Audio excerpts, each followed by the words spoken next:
श्री कृष्ण गोविंद हरे मुरारी, हे नाथ नारायण वासुदेव।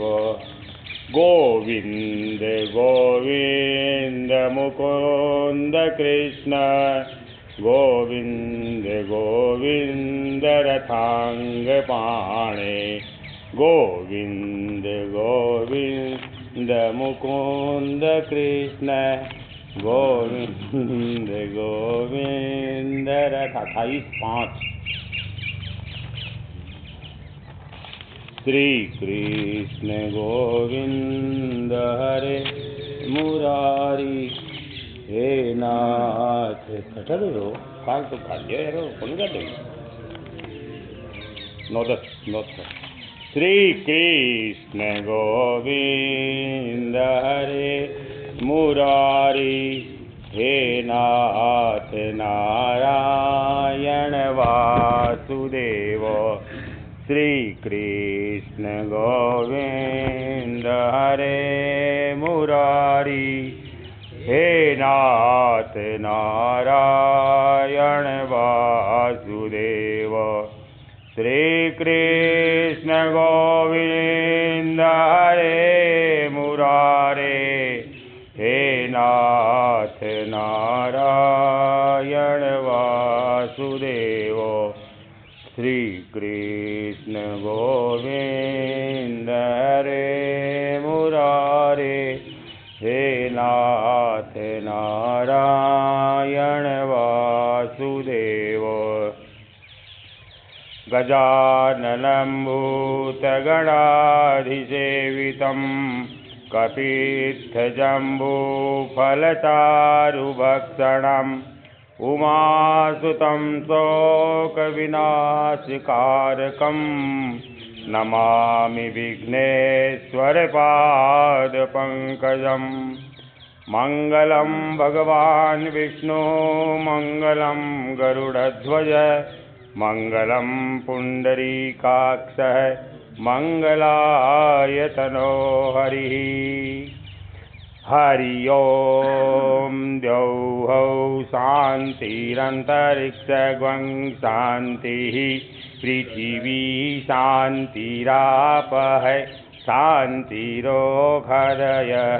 शान्तिः, वनस्पतयः शान्तिर्विश्वे देवाः शान्तिर्ब्रह्म शान्तिः, सर्वगं शान्तिः शान्तिरेव शान्तिः, क्षमा शान्तिरेधि। ॐ शान्तिः शान्तिः शान्तिः।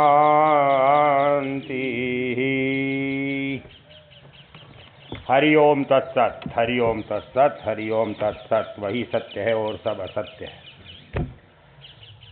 संकल्प पूर्ण होते ही वामन जी का स्वरूप विराट हो गया।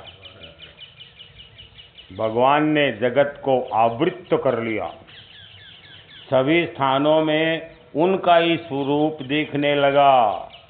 जगत बाहर ऊपर दशांगुल है बावन के रूप। दशांगुल का अर्थ है, शंकराचार्य जी ने किया है कि 10 अंगुलियों से प्रभु को वंदन किया जाता है। परमात्मा वंदनीय है। वेद भी परमात्मा का प्रतिपादन नहीं कर सकते, सो निषेधात्मक रीति से नेति नेति कहते हैं। ईश्वर को जानने वाला भी उनके स्वरूप का वर्णन नहीं कर पाता। भगवान वंदनीय है, चिंतनीय है। वे अपनी कृपा से ज्ञान दूर करते हैं, तभी उन्हें जाना जा सकता है। ज्ञान नहीं, अज्ञान। वे अपनी कृपा से अज्ञान दूर करते हैं, तभी उन्हें जाना जा सकता है। प्रभु के एक ही चरण में सारी पृथ्वी समा गई। दूसरे चरण ने ब्रह्मलोक को व्याप्त कर लिया। तीसरे चरण के लिए स्थान ही न बचा। उस समय सारे दैत्य युद्ध करने के लिए तैयार हो गए। बोले कि हमारे स्वामी को छला जा रहा है, मारो मारो। तो बलि राजा ने उन्हें समझाया कि यह समय प्रतिकूल है, शांत रहो, नहीं तो तुम्हें मारे जाओगे, खुद ही नष्ट हो जाओगा। वामन बोले, राजन तुमने संकल्प किया है कि 3 चरण जितनी भूमि दूंगा, मैं अब तीसरा चरण रखूं तो किधर रखूं? संकल्प के अनुसार दान न देने वाला मनुष्य नरकवासी होता है, तुम मुझसे छल कर रहे हो।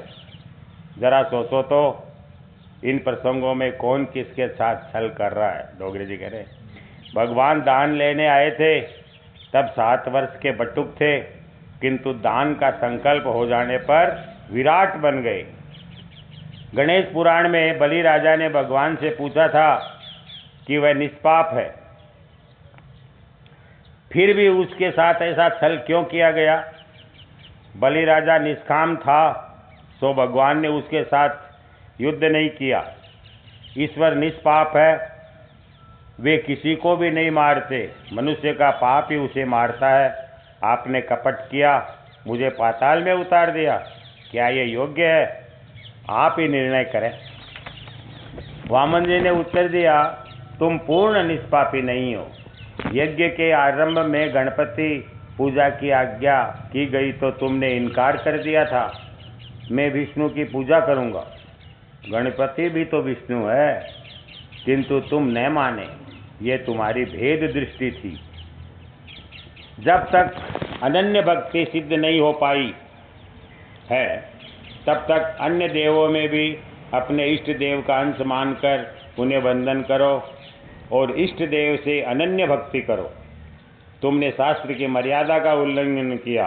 तुमने गणपति की पूजा तो की, किंतु पूज्य भाव से नहीं की। गणपति ने मुझसे प्रार्थना की कि मैं तुम्हारे यज्ञ में बाधा डालूं, अतः मैं यहाँ आया हूँ। गणपति महाराज विघ्नहर्ता भी है और विघ्न करता भी। अब मैं तीसरा चरण कहाँ रखूं? भगवान ने विराट स्वरूप देखकर बलि राजा भगवान के विराट स्वरूप को देखकर बलि राजा भयभीत हो गए। उस समय सत्वगुण स्वरूपा विंध्यावली कहने लगी, ये सब तो तुम्हारी क्रिया भूमि है।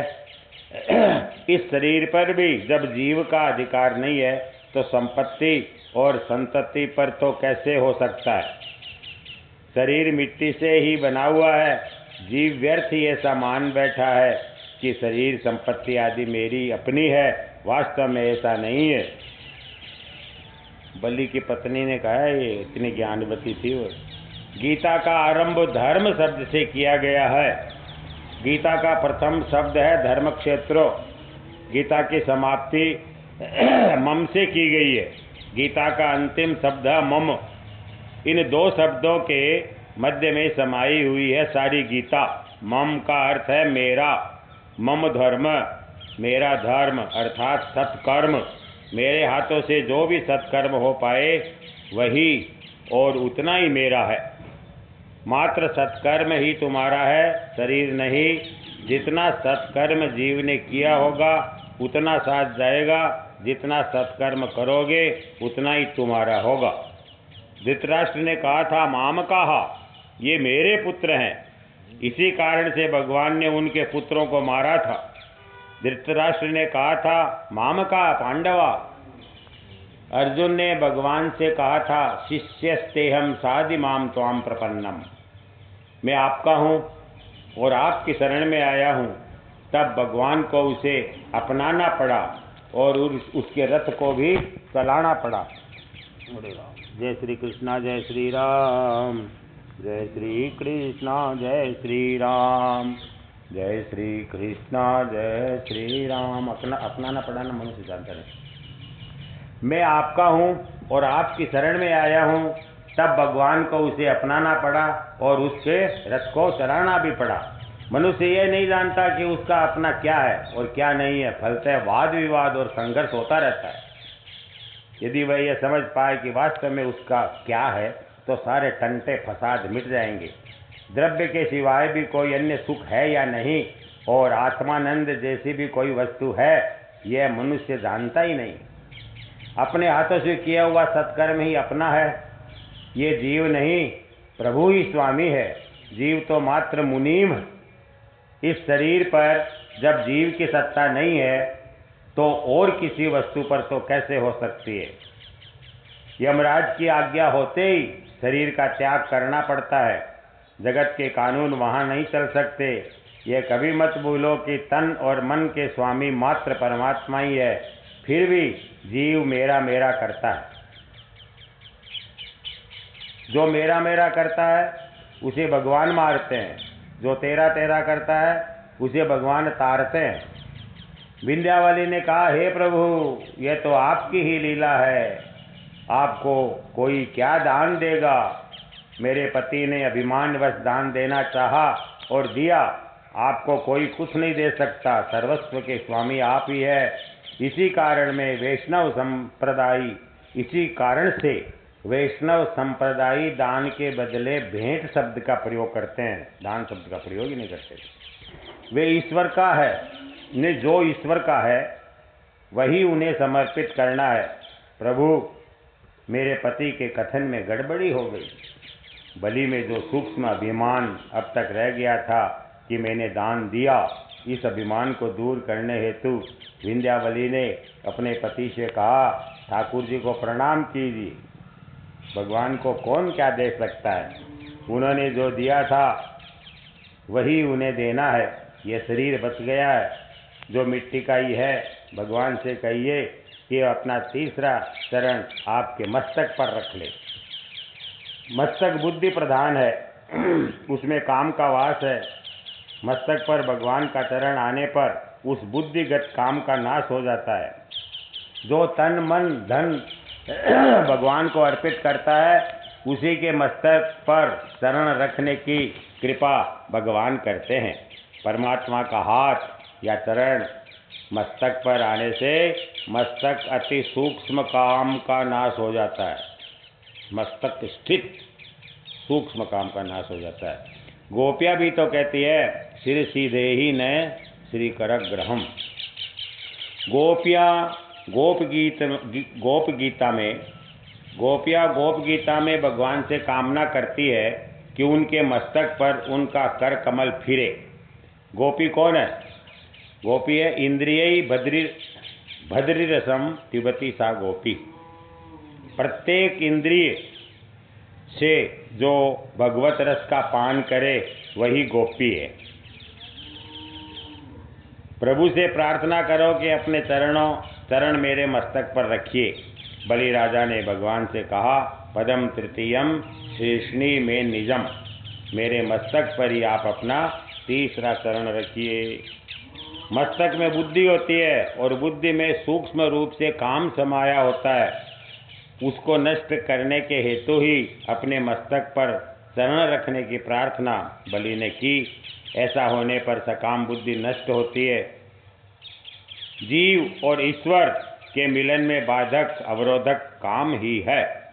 मैं ठीक तरह से कह न सका, मुझे क्षमा करें। मेरा तो कुछ नहीं है, आपका ही है। जो भी है वह आपको दे रहा हूँ, अपराध क्षमा करें।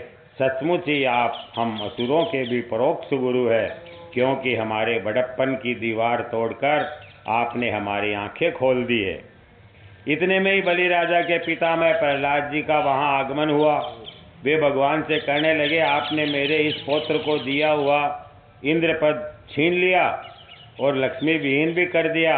मैं मानता हूँ कि ऐसा करके आपने उस पर बड़ा अनुग्रह किया है। बोलो, दाता को कभी अभिमानी नहीं बनना चाहिए।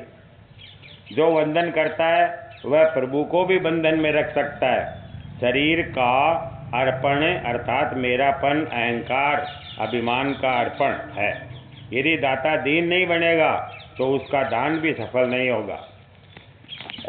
बलि राजा के हृदय में जब दैत्य आया तो परमात्मा का हृदय पिघल गया। दैत्य नहीं, दैन्य, ऐसा गलत पढ़ देता हूँ, बहुत बड़ी गलती है। बलि राजा के हृदय में जब दैन्य आया, दैन्य मतलब दीनता, अपनापन, साधारणता, गरीबी सी। बलि राजा के हृदय में जब दैन्य आया तो परमात्मा का हृदय पिघल गया। उन्होंने राजा से कहा, तुमने मुझे सर्वस्व दान दिया तो मैं तुम्हारा ऋणी हो गया। नम्रता, देने के आने पर परमात्मा ऋणी हुए। मैंने इंद्र को स्वर्ग का राज्य दिया है, किंतु तुम्हें पाताल का राज्य देता हूँ। आज से तुम्हारे प्रत्येक द्वार पर मैं चौकसी करूँगा। बलि राजा के कानों में और आंखों में ईश्वर समा गए। बलि राजा ने कहा, स्वर्ग के राज्य की अपेक्षा यह सुतल पाताल का राज्य अधिक अच्छा है। यहाँ भगवान का सतत सानिध्य है। इस बलि राजा की कथा में थोड़ा सा रहस्य भी है। बलि जीवात्मा है और वामन परमात्मा।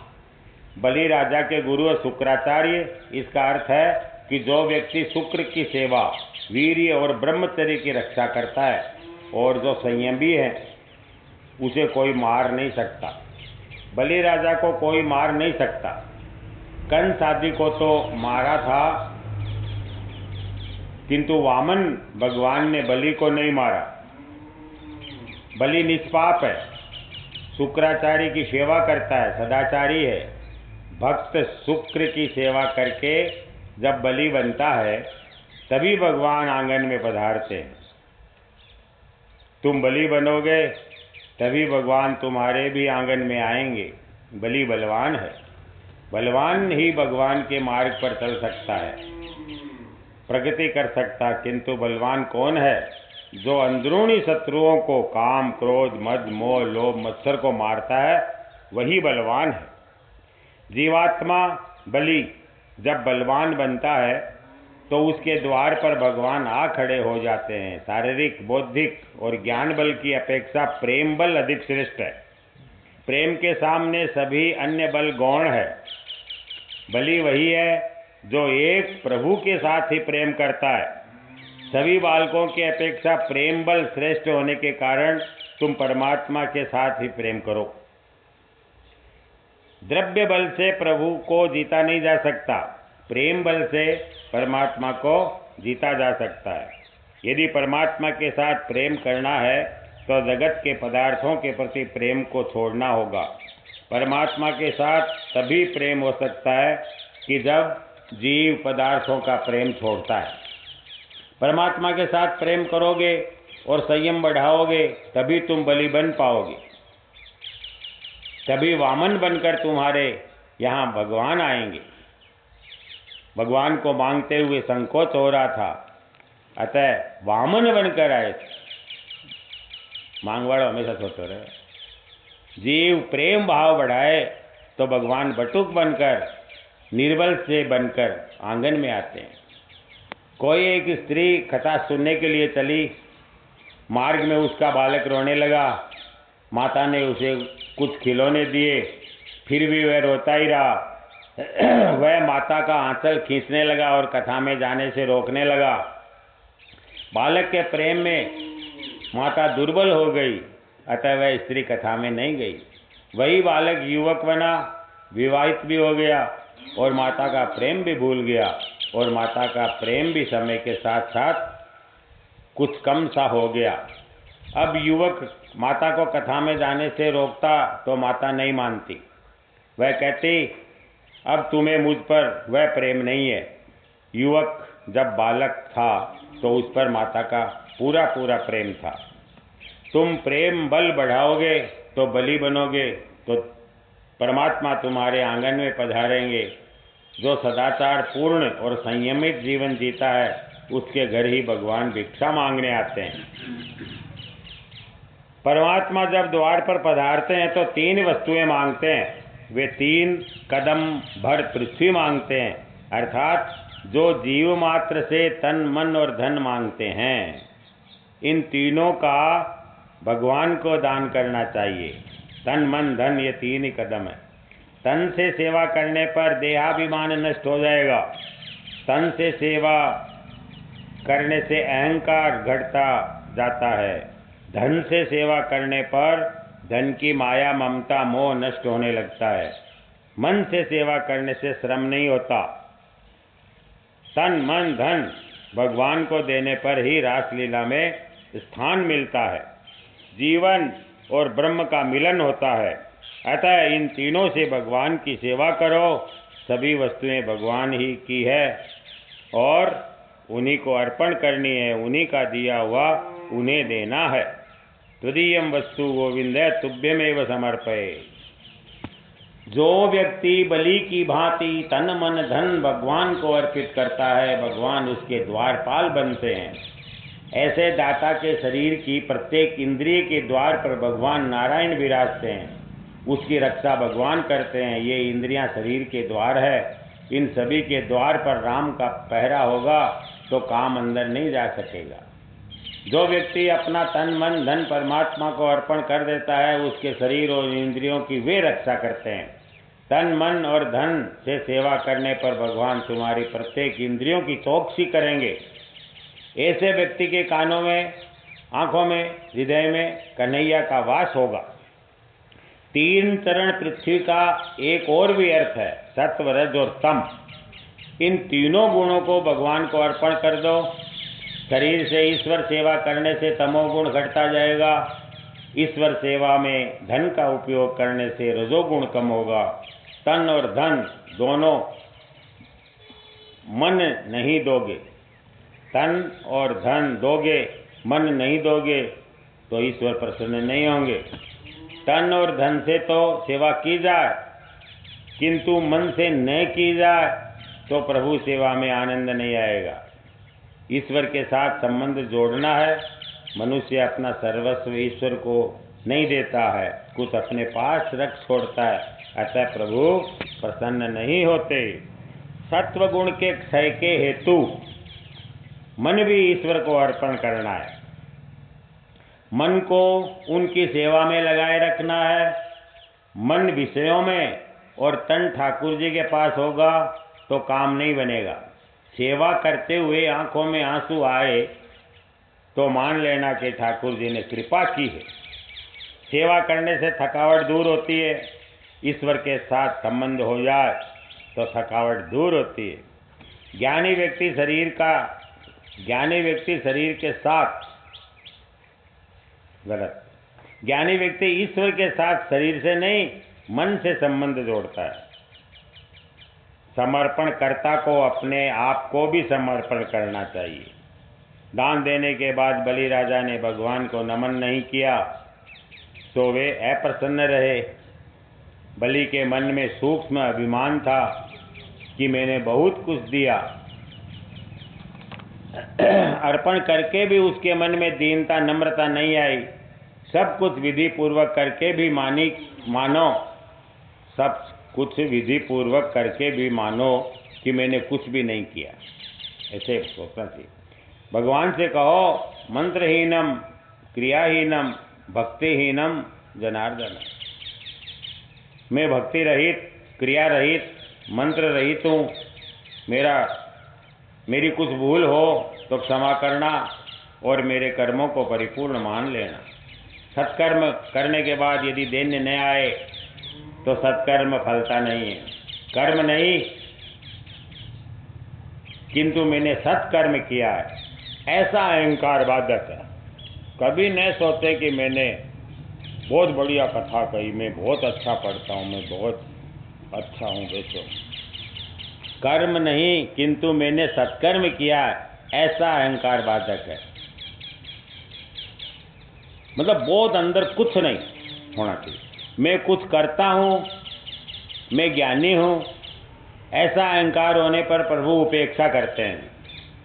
हृदय से नमन करोगे तो भगवान को प्यारे होंगे। बलि के मन में दैन्य आया तो सेव्य को सेवक बनना पड़ा। प्रभु द्वारपाल तक बनने को राजी हो गए। जिनकी इंद्रियां भगवान का नाम रटन करती है, उसकी उन सारी इंद्रियों में भगवान आकर विराजते हैं। सुतल पाताल के द्वार पर भगवान की चौकसी का यही अर्थ है। सुतल पाताल में बलि ने प्रवेश किया। प्रत्येक द्वार पर शंख चक्र गदा पद्मधारी श्री कृष्ण विराजमान थे। अर्थात तन मन धन से सेवा करने वाले की आँखों में और कानों में, प्रत्येक इंद्रिय में श्री कृष्ण रहते हैं। एक बार रावण घूमता फिरता बलि के पास आया और लड़ने को तैयार हो गया। उसने देखा कि बलि के द्वार पर वामन जी चौकीदारी कर रहे हैं। उसने वामन जी से कहा कि वह बलि के साथ युद्ध करना चाहता है। तो वामन जी ने कहा, पहले मुझसे युद्ध कर, मैं सेवक हूँ और वे स्वामी। तो रावण ने वामन जी के साथ लड़ना शुरू किया। वामन जी ने उसकी छाती पर एक ऐसी लात मारी कि वह समुद्र किनारे जा पड़ा। रावण काम है, तुम्हारी इंद्रियों के द्वार पर अगर भगवान चौकीदारी करने लगे तो काम उसमें प्रवेश नहीं पा सकेगा। वामन जी ने स्वर्ग का राज्य इंद्र को दे दिया। वामन जी बलि राजा के घर दान लेने गए तो दान लेकर वहाँ उनको द्वारपाल बनना पड़ा। जो दान लेता है वह बंधन में फंसता है। वामन जी बंधन में फंस गए तो सभी को आनंद हुआ, किंतु महालक्ष्मी को दुख हुआ। घर में सब कुछ था, किंतु नारायण की अनुपस्थिति से वे बेचैन थी। वे सदा यही सोचती रहती थी कि वे कब आएंगे, कहाँ होंगे। एक दिन उन्होंने अकुलाहट के मारे नारद जी से पूछा, कहाँ है मेरे स्वामी, आप कुछ जानते हैं क्या?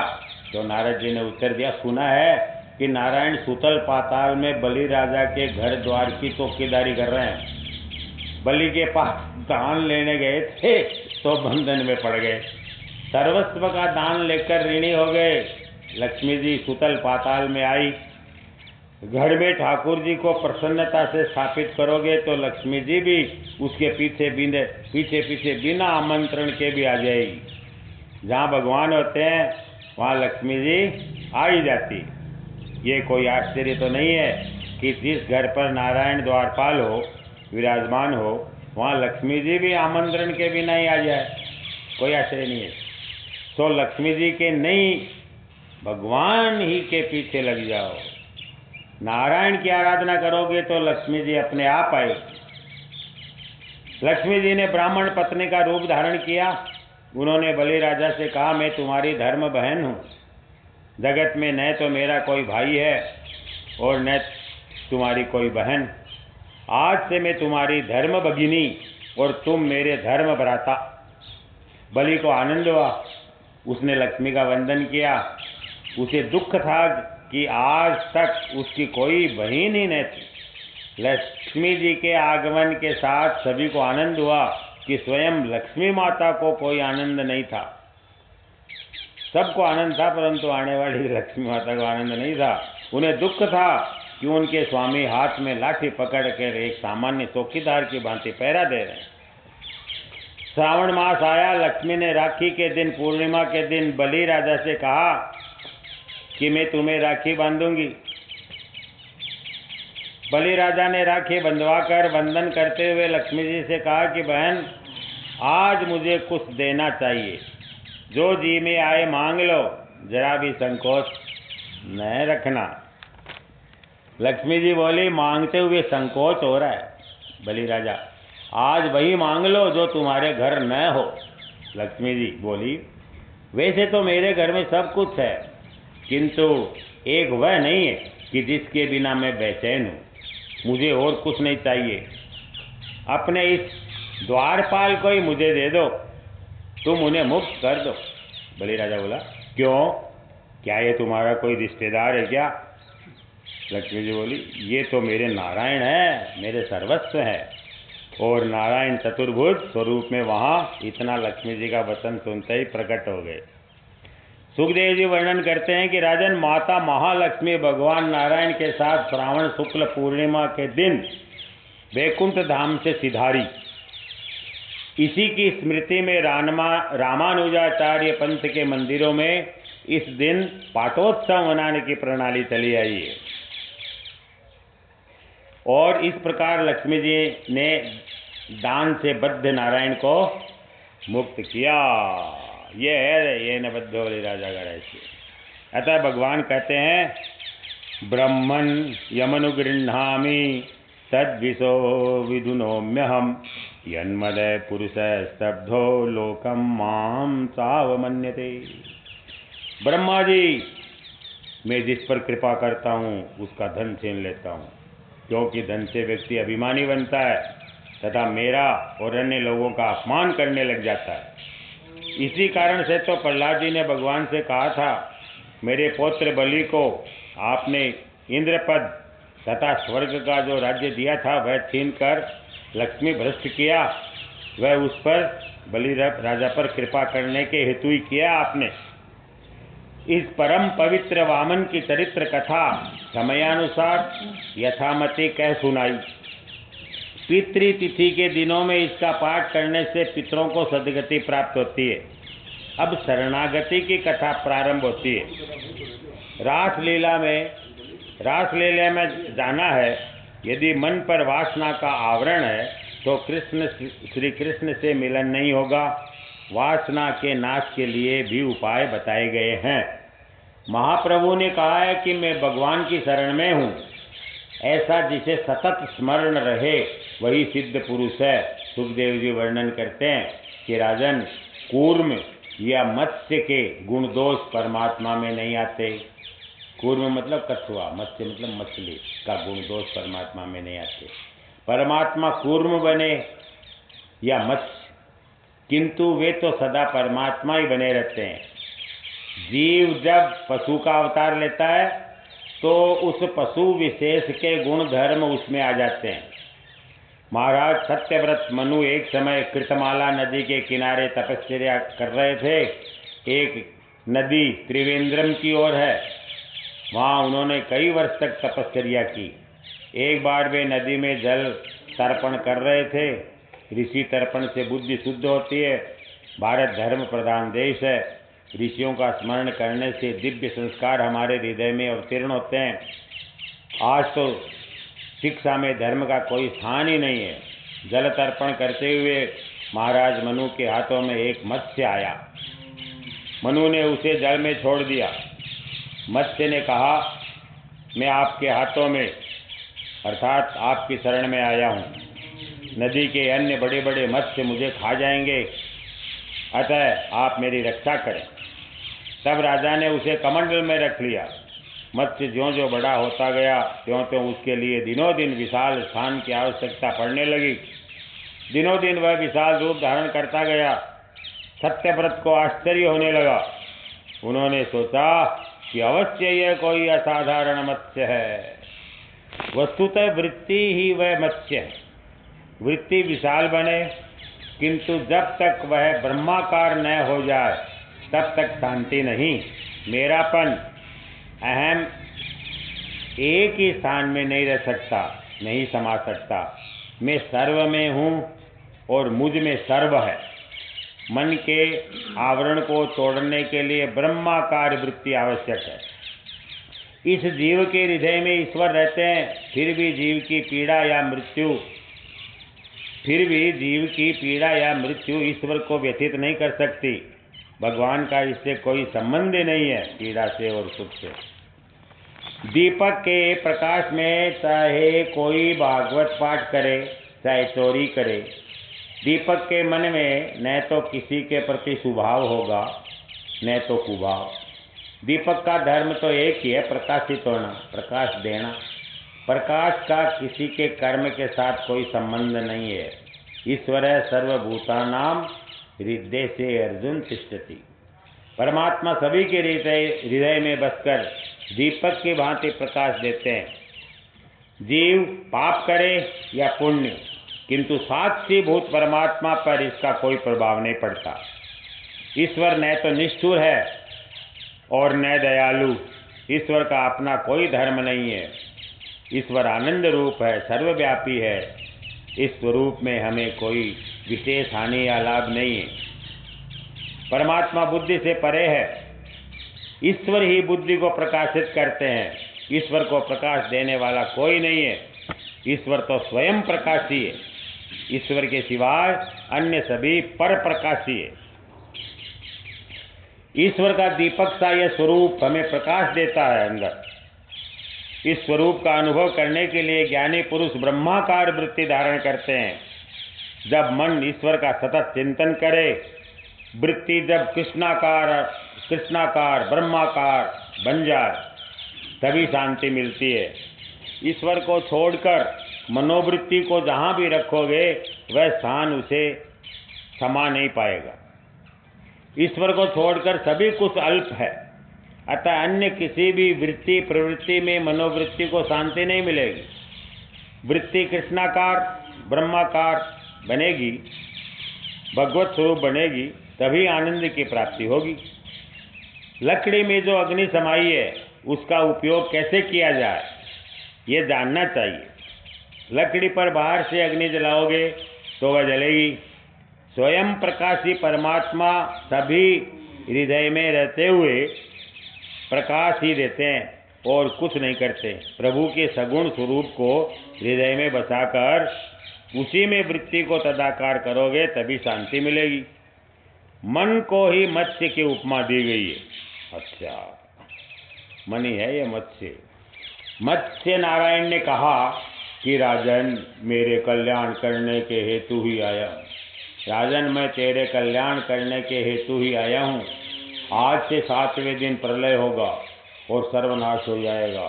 तब तुम मेरा स्मरण करना, मैं तुम्हारी रक्षा करूँगा। मुझसे अपनी नैया बांध लेना। मनु महाराज प्रभु का ध्यान करने लगे। पृथ्वी जलमग्न हो गई। तभी वृत्ति ब्रह्माकार हो गई कि जब कोई ब्रह्मनिष्ठ गुरु मिल जाते हैं। मत्स्य नारायण भगवान सद्गुरु का ही स्वरूप है। गुरु कृपा के बिना मन ईश्वर में स्थिर नहीं हो पाता। मैं आपकी शरण में आया हूँ, मेरी नौका आप पार लगा दीजिए। वृत्ति को ब्रह्माकार बनाओ, सत्यव्रती बनो, सत्य का पालन करो। सत्यनिष्ठ जीव ही सत्यव्रत मनु है। कृतमाला के किनारे बसने का अर्थ है सत्कर्म की परंपरा में जीना। ऐसा होने पर ही सत्यव्रत जीवात्मा की वृत्ति ब्रह्माकार होती है और मत्स्य नारायण भगवान उनके हाथ में आते हैं। ऐसे अधिकारी जीव को ही परमात्मा मिलते हैं। प्रलय में चाहे अन्य किसी भी वस्तु का नाश हो जाए, किंतु भगवान सत्यनिष्ठ का नाश नहीं होने देते। सत्कर्म और सत्यनिष्ठ व्यक्ति प्रलय में भी नहीं मरेगा और भगवान की शरण में जाता है। भगवान जिसे अपनाते हैं उसका प्रलय में भी नाश नहीं होता। जैसे सत्यव्रत। शरीर नैया है, प्रभु के चरण सींग है। सींग का मतलब कहो कि बड़ी मछली बनकर आऊँगा, बिका सींग होगो, एक बिक कर न्याव बांध दे, एक सांप भी मिल लगोगे तो भाव सागर में घुमाऊंगा, खान दिखाऊंगा। शरीर नैया है, प्रभु के चरण सींग है। इस शरीर को परमात्मा के चरणों से बांध दो। यदि आदि मत्स्य नारायण भगवान को सुखदेव जी बार बार प्रणाम करते हैं। अपन भी थोड़ा संकीर्तन कर लो मत्स्य नारायण के। श्री कृष्ण गोविंद हरे मुरारी, हे नाथ नारायण वासुदेव। श्री कृष्ण गोविंद हरे मुरारी, हे नाथ नारायण वासुदेव। श्री कृष्ण गोविंद हरे मुरारी, हे नाथ नारायण वासुदेव। मत्स्य अवतार। आदि मत्स्य नारायण की स्तुति को महात्माओं ने गुरुष्ट ही कहा है। इस मत्स्य नारायण कथा का जो भी कोई पाठ करता है उसके सभी संकटों का विनाश हो जाता है। मत्स्य नारायण ये मीना अवतार हुआ ना, इसलिए ये मीने लोग जो है ना, इन्होंने अपना लिया। हम हैं, हमारे हैं ये मत्स्य मीन। वो एक देवी को स्थान है। मत्स्य भगवान को मीना बड़ा ठाड़ो मंदिर बना रखे है, वो विशाल है। वो देवी को है कोई दुर्गा। वो रास्ता में जाऊँगा, बम्बई जाऊँगा, कोटा जाऊँगा, रास्ता में आएगा रहना पता क्या। आदि मत्स्य नारायण भगवान को सुखदेव जी बार बार प्रणाम करते हैं। आदि मत्स्य नारायण की स्तुति को महात्माओं ने गुरुष्ट ही कहा है। इस मत्स्य नारायण कथा का जो भी कोई पाठ करता है उसके सभी संकटों का विनाश होता है। मत्स्य नारायण प्रभु ने वेद के चोर दैत्य हयग्रीव का संहार किया। मनु महाराज को मत्स्य संहिता का उपदेश दिया। ऐसे प्रभु को प्रणाम करते हुए हम इस 8वें स्कंद को समाप्त करते हैं। अपन जो रोज जो करते हैं ना वो राम स्तुति है इसमें। चलो वही बोल लेते हैं, 2 बार हो जाएगी आज। श्री राम स्तुति। श्री यहाँ बोलो, दूसरे तरीकों बताओ। एक बार मैं बोलूँ, बी बोलेडी नहीं थे, बोलो आपा बोला हैं सागे ये चलो ठीक है जो आ गया। श्री रामचंद्र कृपालु भज मन हरण भव भय दारुणम नव कंजलोचन कंज मुख कंज पद कंजारुणम कांदार्प अगणित अमित छविनव नील नीरद सुंदरम पटपीत मानहु तड़ित रुचि सुचि नौमि जनक सुतावरम भज दीन बंधु दिनेश दैत्यवंश निकंदनम रघुनंद आनंद कंद कौशल चंद दशरथ नंदनम सिर मुकुट कुंडल तिलक चारु उदार अंग विभूषणम आजानुभुज सर चाप धर ग्राम जित खर दूषणम इति वदति तुलसीदास शंकर शेष मुनि मनरंजनम मम हृदय कांज निवास कुरु मादिखल दल गंजनम। सियावर रामचंद्र जी की जय। श्री गणेशाय नमः। नवम स्कंध।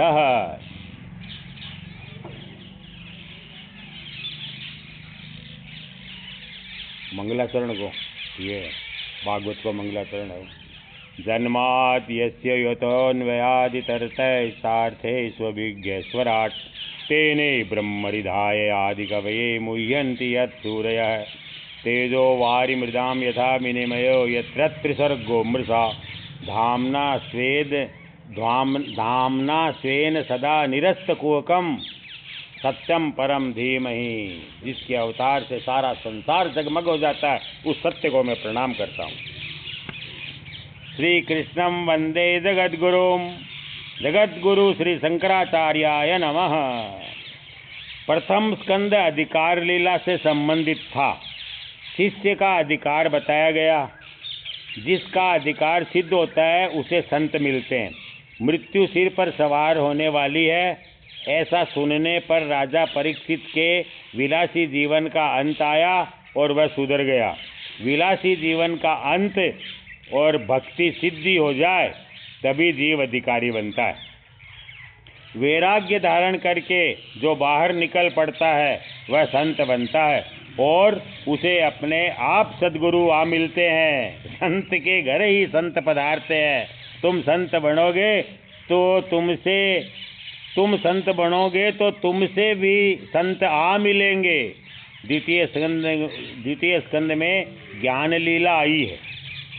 मनुष्य मात्र का कर्तव्य क्या है, आसन्न मृत्यु व्यक्ति का कर्तव्य क्या है, इन जैसे प्रश्नों की चर्चा करके ज्ञान दिया गया। तृतीय और चतुर्थ स्कंदों में सर्ग विसर्ग लीला वर्णित है। इनमें ज्ञान को क्रियात्मक रूप देने का उपदेश दिया गया है। ज्ञान को किस भांति जीवन में उतारा जाए, उसे कैसे क्रियात्मक किया जा सके, ये ध्रुव आदि के दृष्टांत के द्वारा बताया गया। ज्ञान जब तक शब्दात्मक है तब तक शांति नहीं मिलेगी। जब वह क्रियात्मक सक्रिय होगा तभी शांति मिलेगी। पांचवा स्कंद स्थिति लीला का है। गुरु द्वारा प्राप्त ज्ञान को जीवन में उतारोगे तभी स्थिरता प्राप्त होगी। वह 5वें स्कंद में बताया गया है। 6ठे स्कंद में पुष्टि लीला है। अनुग्रह लीला का वर्णन है। जो साधना करता है उसी पर प्रभु कृपा करते हैं। मनुष्य जब किसी स्वरूप में स्थिर मतलब निमग्न हो जाता है, डूब जाता है, तभी ठाकुर जी की कृपा, ठाकुर जी भी कृपा करते हैं। कुछ लोग समझते हैं कि खा पी कर हृष्ट-पुष्ट होना ही पुष्टि मार्ग है। नहीं, ऐसा नहीं है। पुष्टि मार्ग तो यह बताता है कि ठाकुर जी के वीर्य में मनुष्य का जीवन कैसा होना चाहिए। ईश्वर को अपना सर्वस्व अर्पण कर दो, इंद्रियों को भक्ति रस में सरोवर कर दो। वैसा करने पर ही इंद्रियों को पुष्टि मिलती है। मनुष्य यदि पुष्टि का ठीक से उपयोग करे और वासना के वेग में बह जाए तो वह पुष्ट होने की अपेक्षा दुष्ट ही बनता है। अनुग्रह के बाद भी अगर मनुष्य वासना के अधीन हो जाए तो वह पुष्ट नहीं बन सकता। श्री कृष्ण गोविंद हरे मुरारी, हे नाथ नारायण वासुदेव। श्री कृष्ण गोविंद हरे मुरारी, हे नाथ नारायण वासुदेव। श्री कृष्ण गोविंद हरे मुरारी, हे नाथ नारायण वासुदेव। श्री कृष्ण गोविंद हरे मुरारी, हे नाथ नारायण वासुदेव। संकीर्तनम। श्रीमन्नारायण नारायण हरि हरि, श्रीमन्नारायण नारायण हरि हरि। तेरी लीला सबसे न्यारी न्यारी, हरि हरि। तेरी लीला सबसे न्यारी न्यारी, हरि हरि। भज मन नारायण नारायण हरि हरि। जय जय नारायण नारायण हरि हरि। बोलो नारायण नारायण हरि हरि। भजो नारायण नारायण हरि हरि। जपो नारायण नारायण हरि हरि। श्रीमन्नारायण नारायण हरि हरि। तेरी लीला सबसे न्यारी न्यारी, हरि हरि। तेरी लीला सबसे न्यारी न्यारी, हरि हरि। सत्य नारायण नारायण हरि हरि। भज मन नारायण नारायण हरि हरि। जय जय नारायण नारायण हरि हरि। बोलो नारायण नारायण हरि हरि। भजो नारायण नारायण हरि हरि। नारायण हरि हरि। श्रीमन्नारायण नारायण हरि हरि। तेरी लीला सबसे न्यारी न्यारी, हरि हरि। नारायण नारायण हरि हरि। भज मन नारायण नारायण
भजो नारायण नारायण हरि हरि, जपो नारायण नारायण हरि हरि, श्रीमन्नारायण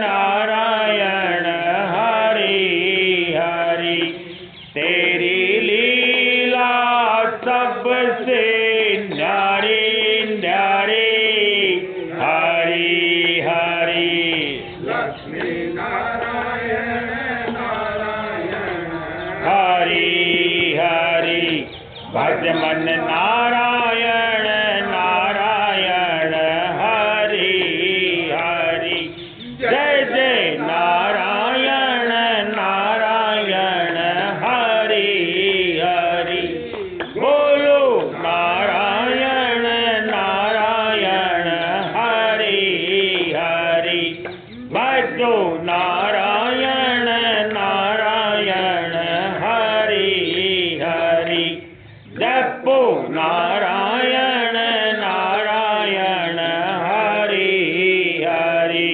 श्रीमन्नारायण नारायण हरि हरि, तेरी लीला सबसे न्यारी न्यारी हरि हरि, विष्णु नारायण नारायण हरि हरि, भज मन नारायण नारायण हरि हरि, जय जय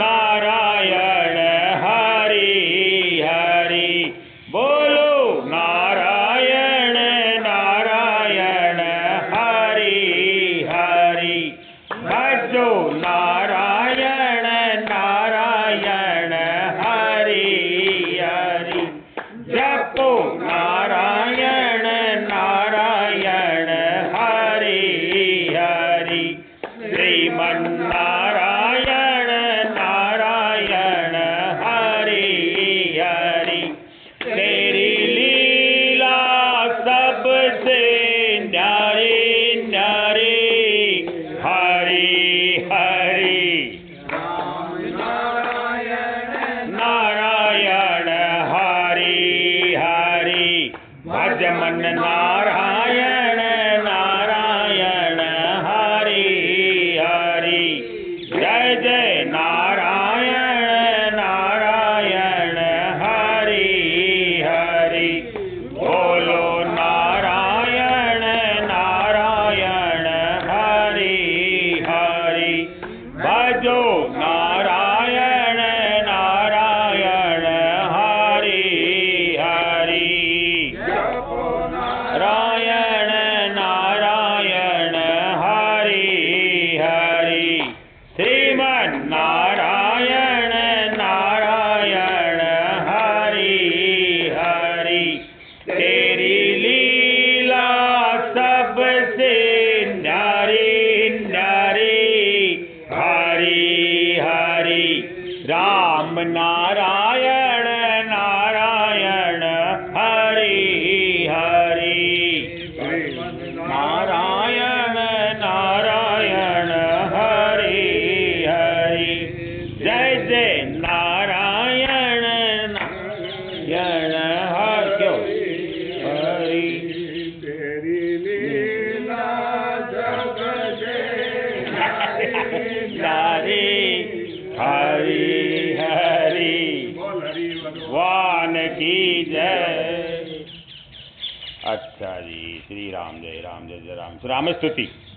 श्री रामचंद्र कृपालु भज मन हरण भव भय दारुणम, नव कंज लोचन कंज मुख पद कंजारुणम, कंदार्प अगणित अमित सविनव नील नीरज सुंदर, पाटपीत मानहु तड़ित रुचि सुचि नौमि जनक सुतावरम दीन बंधु दिनेश दानव दैत्यवंश निकंदनम रघुनंद आनंद कंद कौशल चंद दशरथ ननाम शिर मुकुट कुंडल तिलक चारु उदार अंग विभूषणम अजानु भुज धर चाप धर संग्राम जित कर शरणम इति वदति तुलसीदास शंकर शेष मुनि मनरंजनम मरिदय कंजनिवास कुरु कामा फलदल गंजनम जाहिरात हूँ मिली सोवरु सहज सुंदर सावरो करुणा निधान सुजान शील स्नेह जानत रावरो भाति गौरी असीस सुनिशिय सहित हरसी अली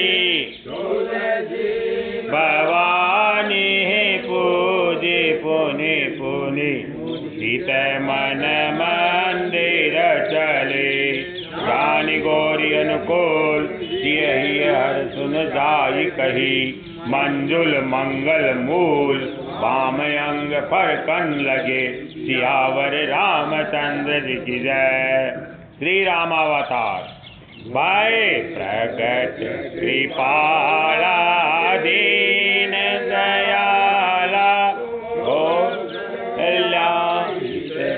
कल्याणकारी हरषित महतारी मुनि मनहारी प्रबुध रूप विचारी लोचन अभिरामा तनु घन श्यामा निज आयुध भुजचारी भूषण बन माला नयन विशाला शोभा सिंधु करारी कह दुई कर जोरी स्तुति तोरी कही विधि करो अनंता माया गुण ज्ञाना तीत अमाना वेद पुराण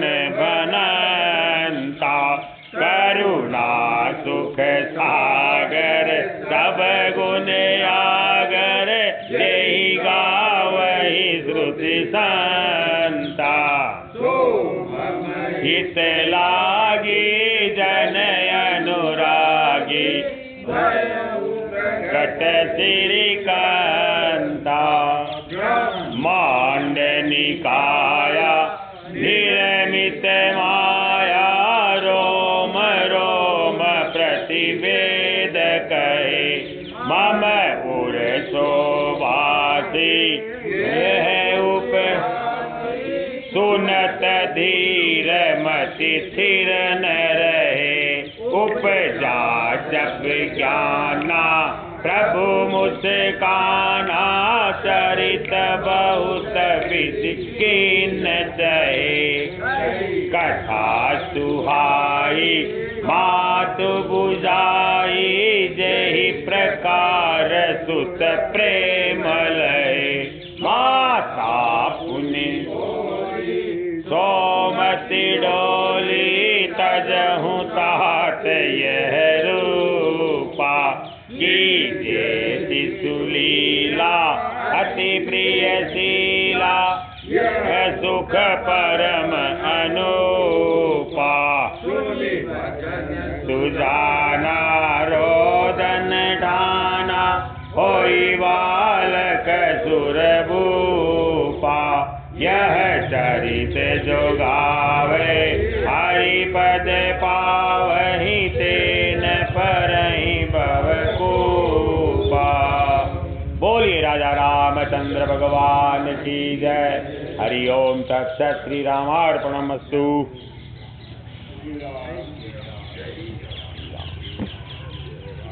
जय राम। जय हो भगवान की। खाली खाली मैं दूसरा मरीज का वो बिमल जी बोल रहा भाई